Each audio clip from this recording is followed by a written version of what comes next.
सगळ्यात पहिले मी तुम्हाला हे स्पष्ट करतो की गेले 2 दिवस मी पुण्यामध्ये नव्हतो आणि 2 दिवसापूर्वी हा सगळा प्रकार घडलाय। दुसरं, देवेंद्र जोग नावाचा जो आमचा कार्यकर्ता आहे, एक तर तो माझ्या ऑफिसमध्ये काम करत नाही, तो माझं सोशल मीडिया काही पाहत नाही। म्हणजे पहिले हे क्लिअर करतो की तो माझ्या ऑफिसमध्ये कामाला नाही, पण तो आमचा भारतीय जनता पार्टीचा एक कार्यकर्ता आहे। गेले अनेक वर्ष तो पार्टीत काम करतो आणि कोथरूड मध्ये कुठेतरी एका चौकात जायला जागा मिळाली नाही, गाड्या होत्या, ट्रॅफिक होतं, म्हणून त्यांनी विचारणा केली, म्हणून त्याला बेदम मारहाण झाली। जेव्हा मला हे समजलं, मी पोलिसांशी बोललोय। शेवटी देवेंद्र असो अथवा कुठलाही पुणेकर असो, माझ्या शहरात हे असं काही चालू की देणार नाही। कोणी असलं तरी जर चुकी झाली असेल तर पोलिसांना सांगितलंय, जे काय 4 लोक होते त्यांना पकडलं पाहिजे, त्यांच्यावर गुन्हे दाखल झाले पाहिजेत। मला वाटतं काही लोकांना पकडले, पण मी गुजरात आणि दिल्लीच्या दौऱ्यावरती होतो, त्यामुळे काही लोकांना पकडले, पण माझी हीच भावना आहे, अगदी सुशिक्षित मुलगा, IT इंजिनियर, आणि कुठंतरी फक्त ट्रॅफिक मध्ये जागा नाही जायला म्हणून विचारणा केली म्हणून मारहाण होती। तर मी असं म्हणेन की देवेंद्र नाही, पुण्यातला माझ्या कुठल्याही भागातला जरी एखादा तरुण असा असेल, नागरिक असेल, तर त्यासाठी सुद्धा तीच कडक भूमिका पोलिसांनी घेतली पाहिजे आणि मी त्यासाठी काय आग्रह राहील। आजही माझं तेच म्हणणं आहे की जे कोणी त्याच्यात समावेश ज्यांचा आहे, जे सहभागी होते, ते सगळ्यांना पोलिसांनी कुणालाही सोडू नये आणि अशा लोकांसाठी वाचवायला जर कोणी येत असेल तर त्यांनाही पोलिसांनी सोडू नये।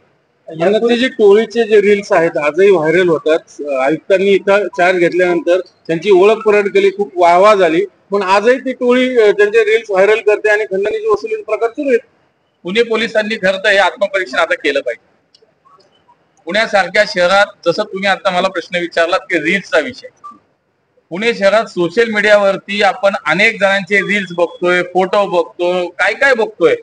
मला असं वाटतं पुणे पोलिसांनी याचं आत्मपरीक्षण केलं पाहिजे। शहराची संस्कृती वेगळी आहे, माझ्या पुण्याचं नाव खराब झालं नाही पाहिजे, ही पोलिसांची जबाबदारी आहे। आता जर चालत राहिलं, शेवटी नवीन पिढीने काय घ्यायचं, आमच्या तरुण पिढीने, नवीन पिढीने हे घ्यायचं, हे रील्स बघायचे, याचं अनुकरण करायचं।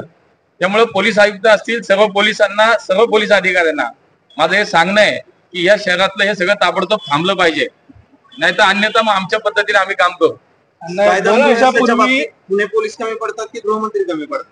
नाही, मी तुम्हाला सांगतो की शेवटी गृहमंत्री म्हणून या राज्याचे मुख्यमंत्री देवेंद्रजी अत्यंत या कुठल्याही विषयात कुणाला हायगाय करत नाहीत, ते ठाम असतात, कुठल्याही गुन्हेगाराला पाठीशी घालत नाहीत। कुठल्याही प्रकारामध्ये आजपर्यंत पाहिलं असेल तर त्वरित कारवाई, तत्परतेने कारवाई झालेली आपण अनेक उदाहरणं पाहिली। अगदी पुण्यातल्या वर्ष प्रकरणापासून पुण्यातल्या अंमली पदार्थ विरोधात कारवाईच्या विषयात सुद्धा। त्यामुळे देवेंद्रजी अत्यंत, मला सुद्धा या विषयात फोन आला त्यांचा, त्यामुळे मला असं वाटतं की पोलीस आधी ज्या पद्धतीने त्यांनी काम केलं पाहिजे ते आम्ही पाहतोय। त्यामुळे कुणीही सुट्टा कामा नये, जो कोणी असेल कुठेही शहरात कुठल्याही भागामध्ये पुणेकरांना आता त्रास नाही झाला पाहिजे। कोणी, शेवटी मी म्हणालो तसं, हा काही एका कार्यकर्त्याचा विषय नाही, हे सर्वसामान्य पुणेकरांचा विषय। आणि तुम्ही विचारलं तसं सोशल मीडियावरती जे चाललंय, हे पुणे पोलीस काय डोळे बंद करून बसलेत का? 10 वेळा सांगायचं त्यांना, आम्ही लोकप्रतिनिधी, आम्ही तेच किती वेळा सांगायचं। त्यामुळे पुणे पोलिसांनी सुद्धा, मला असं वाटतं की याच्याकडे आता लक्ष दिलं पाहिजे। पुण्याचे मालक कोण आहे की पुणे पोलीस आहे? नाही, मला असं वाटतं बाकी काही विषय नाही, मिळवतं ते आम्ही पुण्याचे मालक आहे। जो चुकतोय त्याला शासन झालं पाहिजे, पोलिसांचं काम करते, पोलिसांनी योग्य काम करावं एवढीच मला प्रतिबंधात्मक कारवाई होय की नाही? नाही, मी सांगितलं 4 लोकांनी मारलं, मला कुठल्या नावाची काही घेणं नाही, 4 लोकांनी मारलंय, त्या 4 लोकांवरती कारवाई झाली पाहिजे। जे 4 लोक तिथं होते, 4 लोकांना सोडायचं नाही, एवढंच मी सांगितलंय। आणि हे इथं नाही, पुण्यात सुद्धा असं कुठं होतं नाही, निष्पाप माणूस, काही कारण नाही, रस्त्यात मारहाण चालली तर हे चालू देणार नाही। पोलिसांनी मारलं आणि ते प्रकरण दाबण्याचा प्रयत्न झाला, हे सगळ्यात परवा दिवशी घटना आहे।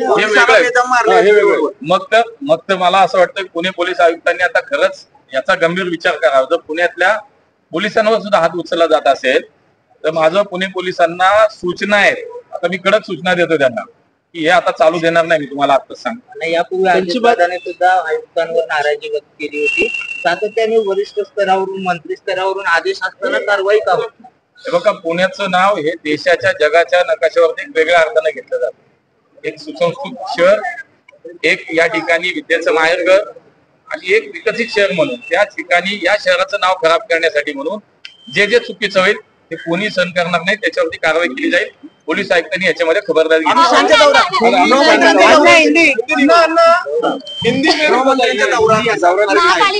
माननीय देशाचे गृहमंत्री हे आज पुण्यामध्ये या ठिकाणी पोहोचतायत. उद्या दिवसभरामध्ये त्यांचे अनेक कार्यक्रम आहेत. एक त्यांच्या गृह विभागाची एक विभागीय बैठक पुण्यामध्ये होतीये. 4 राज्याचे मुख्यमंत्री आणि तिथले सर्व संबंधित पोलीस अधिकारी, केंद्र सरकारमधले त्या खात्याचे काही अधिकारी यांच्या संदर्भात यांच्याशी एकत्रित ही एक बैठक पुण्यामध्ये होतीये.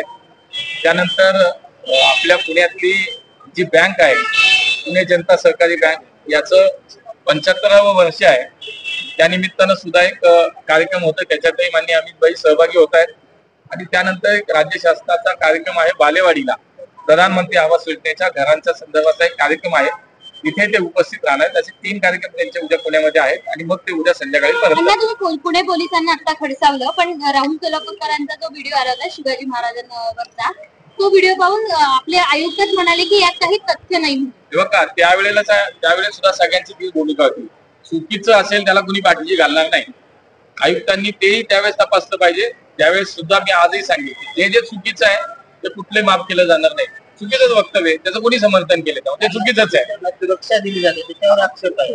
शेवटी